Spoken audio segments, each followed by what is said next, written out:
Right, now it's time for my 2-minute tips. The 2 minutes when I give you my ideas for an easier life.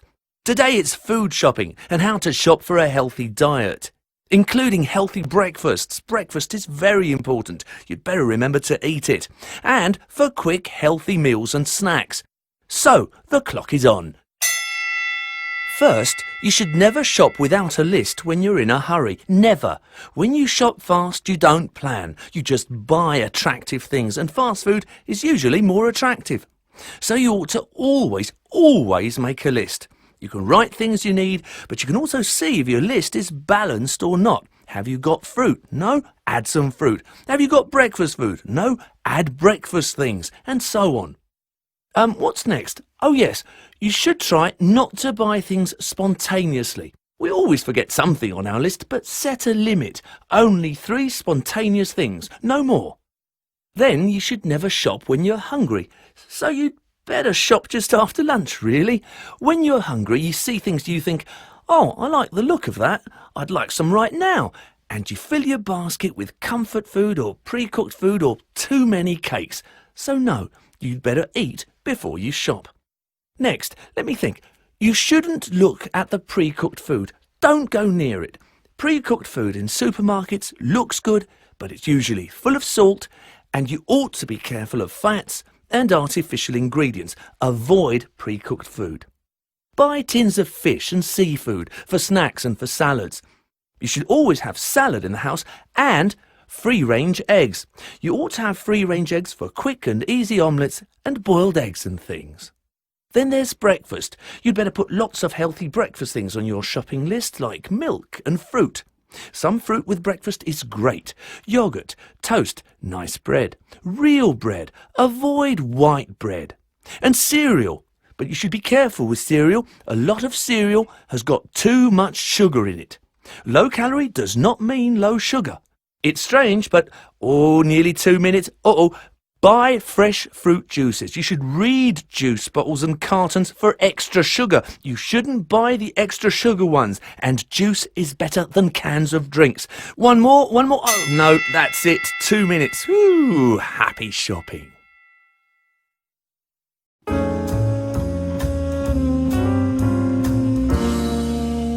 Welcome to today's program, where we find out if food can make us happy. In the studio today, we have Alan Middleton, an expert in food science, who is going to tell us if there is any relationship between emotions and food. Good morning, Alan. Good morning, Melinda. And yes, there is a strong relationship between food and emotions. Some kinds of food affect our emotions, and emotions can also affect what, when, and how much we choose to eat. Really? Food and emotions are linked? Oh, yes. It's partly chemistry. As you know, our brain tells our body what to do.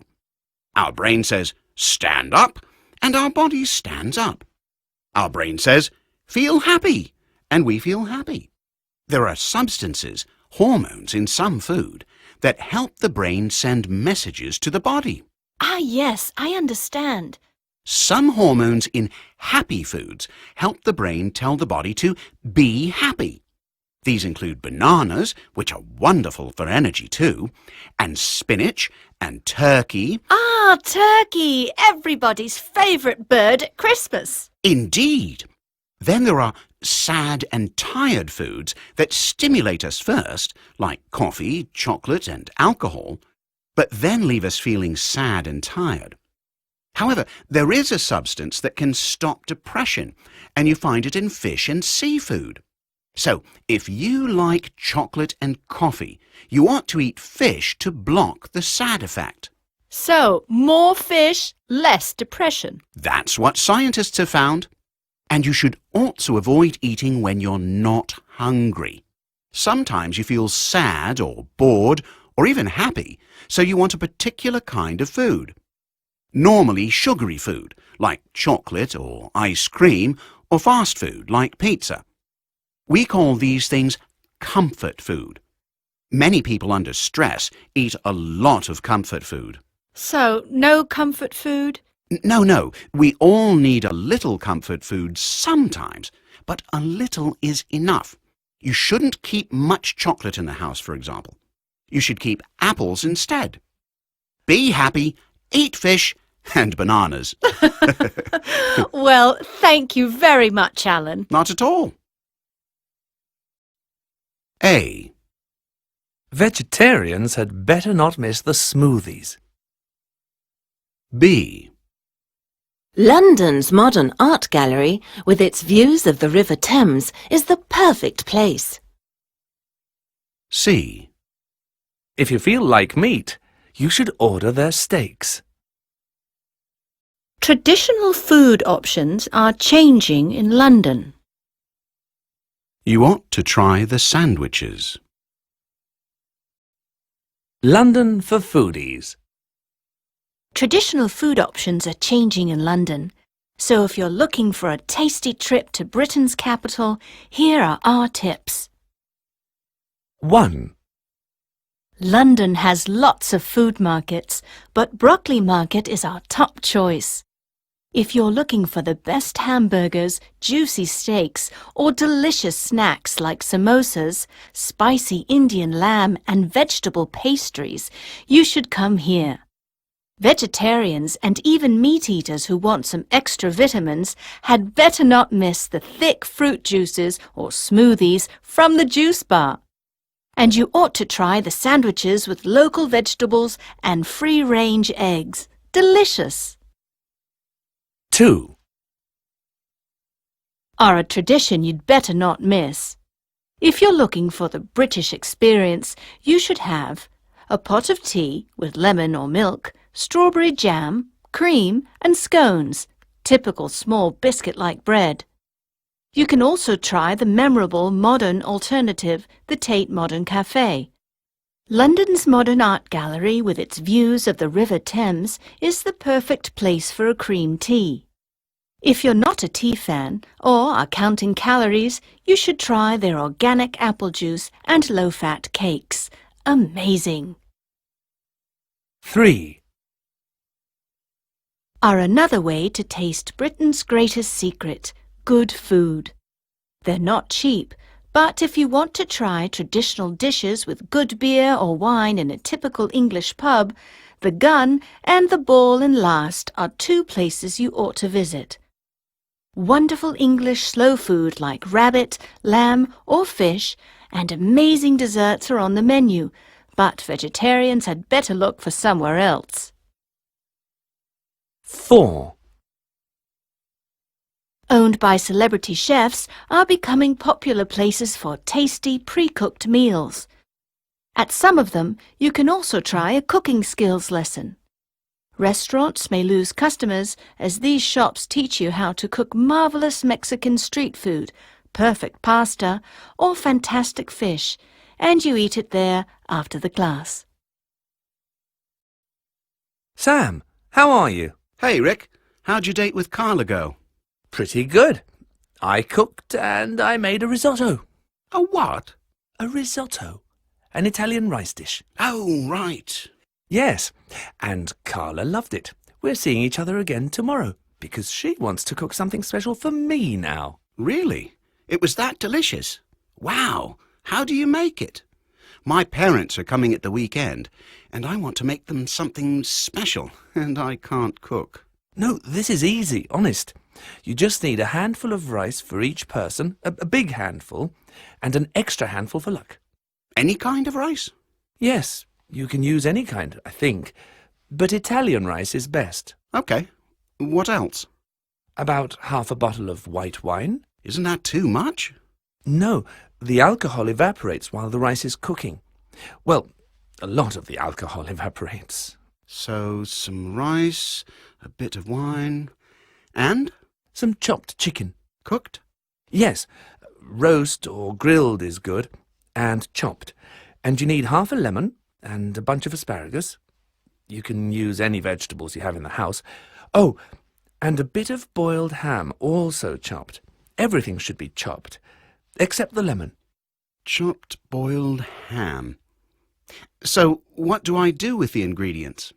Well, first you put some oil in a pan, and then, when it's hot, you put the meat and vegetables in the pan for a few minutes. Fry everything a little, not too much.